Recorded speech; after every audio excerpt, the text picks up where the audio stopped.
My politics has always been about people achieving the warranted outcomes of their hard work and talents, irrespective of their background. The most effective way of furthering this meritocratic politics is to grow the economy in a sustainable way. Therefore, my administration, since we won control of the council in May, we, the Labour Council, have put growing the economy and increasing jobs at the heart of everything that we do. Today's budget steps up that commitment. However, councils around the country are making really tough decisions on their budgets. The government's approach to the national economy is hurting, but it's not working. The government is cutting too far and too fast to reduce the deficit, while government borrowing is still increasing as a result. The government is cutting almost a third of funding to local government, creating a shortfall in council finances. Over the course of last year, this year and the next, City of York Council will lose a total of £40 million of funding, largely as a result of cuts from central government. To provide as much stability as we can, I am today announcing a 2-year budget based on prudence. We've taken a fundamental look at what the council does and how it delivers. As a founding member of the Labour Co-op Councils Network, we've been exploring new delivery methods that engage the community in service delivery whilst protecting services from cuts. I will outline the 4 strands of our response to the challenges facing us. Cutting bureaucracy and council waste. Putting the council on a sustainable financial footing. Continue to do all we can do to protect important local services, with our emphasis on protecting the most vulnerable members of our community. Importantly, I will set out our plan to boost local jobs through what is perhaps the biggest investment in boosting the local economy ever undertaken by City of York Council.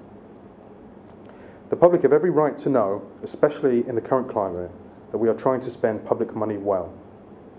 This budget will reduce the cost of delivering council services, pursuing of social enterprises to run libraries, a possible shared human resources function with Wakefield Council, and exploring elements of shared highway functions with North Yorkshire County Council and the setting up of a local authority trading company, trading with the private sector and other public sector organisations. Our staff are a brilliant resource.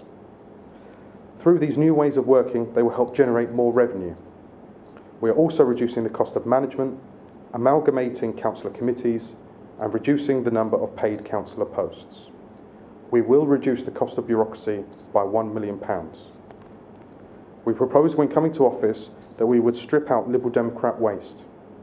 This budget does so by £10.5 million through more efficient procurement, such as better mobile phone contracts, reducing the amount of documents the council prints, and more efficient ways of working, by collecting public bins that are full more frequently and those that aren't as full less frequently. However, efficiencies alone will not balance the budget. Options have been considered since July as to how to deal with the funding shortfall in the fairest way. Residents would expect me to consider all options on the table, and serious options for consideration included the closure of libraries, the closure of children's centres, and the closure of leisure centres. However, because of the choices that we have made, no libraries will be closing, no children's centres will be closing, and no leisure centres will be closing. We set up an independent fairness commission to advise us on how we grow the local economy whilst ensuring nobody is left behind, at a time when we do have significantly reduced resources. Many of the recommendations from the Commission are being implemented in this budget, such as protecting elderly care. Some recommendations, like implementing the living wage or aspirations for the future, and others, like abolishing ward committee funding altogether, we disagree with. Last year, the government offered councils the equivalent of a 2.5% council tax increase for 4 years to keep council tax low, with a freeze in the first year. Labour in opposition were the first party in York to call for the acceptance of this funding. This year, the government has offered councils the equivalent of a 2.5% increase in council tax, but this funding is only for 1 year. In May, we inherited reserves of the council, a legal minimum, and therefore to take the money from the government this year would mean increased cuts or increased council tax rises much larger next year.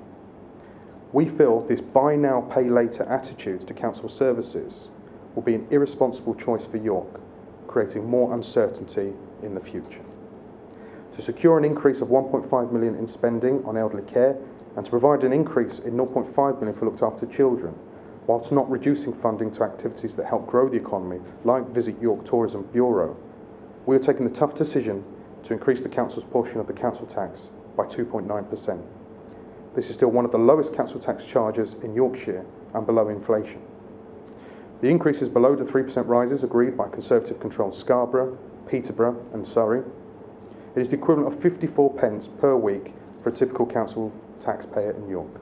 Our debt position was reduced in June by this administration by £1.5 million, and the budget proposed announced here will reduce it by £150,000. This financial year saw the previous Liberal Democrat administration make £21 million worth of cuts with Conservative support. When we took office in May, we reversed almost £1 million of these cuts that we felt were unfair and unnecessary. We are on course to deliver a balanced budget, and we have confidence that we can deliver the £19.7 million of savings required in this proposed budget over the next 2 years. This figure has been reduced from £22 million due to mostly increased income. Even with our efficiency savings and some additional income from council tax, we cannot protect every area of revenue spending. Some services will be less frequent, some fees and charges have to rise, but we would not be taking our responsibility seriously if we did not seek to mitigate the effects of cuts on some of the most vulnerable members of our community. And in keeping with the Fairness Commission report, we're particularly focused on the young and the elderly. As I've already said, all of our children's centres will be maintained, and we will be spending an additional £2 million on elderly care and looked after children to meet the increased demand for those services.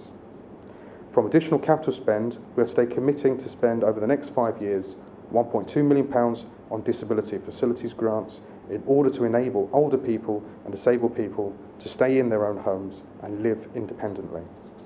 £100,000 towards the development of a community hub for people with learning difficulties and disabilities. £1.5 million in assistance to older and disabled people. Over £3 million to modernise our council houses, including improving insulation and windows in order to keep down the cost of living for our council house tenants. And funding as we move towards building 21st century elderly persons' homes, where the care services revolve around the resident and people are given dignity in their later years. Since May last year, in light of the global economic situation, we've made local jobs and economic growth a major priority. Through our City Centre Wi-Fi trial and Reinvigorate York City Centre Regeneration Scheme, we're supporting the City Centre. Today I can also announce a commitment to spend £100,000 on a pilot scheme to begin the introduction of payment on exit car parking, which has long been requested by retailers and businesses in the city centre. By reprioritising our capital spend, we can announce today our intention to part fund a new closed-circuit cycle track at the Heslington Sports Village, a first for Yorkshire, a refurbishment and extension of the Art Gallery, a new York Theatre Royal space, improvements to Roundtree Park, especially for access for disabled visitors, and maintenance of the city walls. We will also make additional funding available to bring empty homes back into use. Our capital investment programme will also release £1 million next year to replace streetlights. This will be the biggest replacement programme in York since the 19th century. This will include new energy efficiency to reduce energy costs and reduce our use of carbon. But I want us to be bolder and go that much further. Therefore, I can announce today the administration's intention to set up an economic infrastructure fund of almost £30 million over the next 5 years, partly funded through New Homes bonus. The fund will be dedicated towards 5 key areas: our Get York Moving programme, to improve our public transport with 2 new park and rides at Askham Bar and Poppleton, improved buses and also highways infrastructure, our Digital York rollout of the successful City Centre Wi-Fi scheme and digital infrastructure, delivering our Reinvigorate York scheme of improving the city centre and the public realm, building a sustainable economy by supporting existing businesses, attracting inward investment and supporting new and emerging green businesses, and our Economic Inclusion York scheme that will ensure that the poorest in our society are linked with the opportunities that come forward from the economic growth we are facilitating. This fund is, we believe, the biggest investment in the economy this council has seen and will be allocated by the Labour Cabinet. The capital programme leverages at least an additional £25 million of external funding into the local economy. So in conclusion, even in what continues to be very tough times, we are working hard to innovate and take the tough decisions necessary to secure the future for all in our city.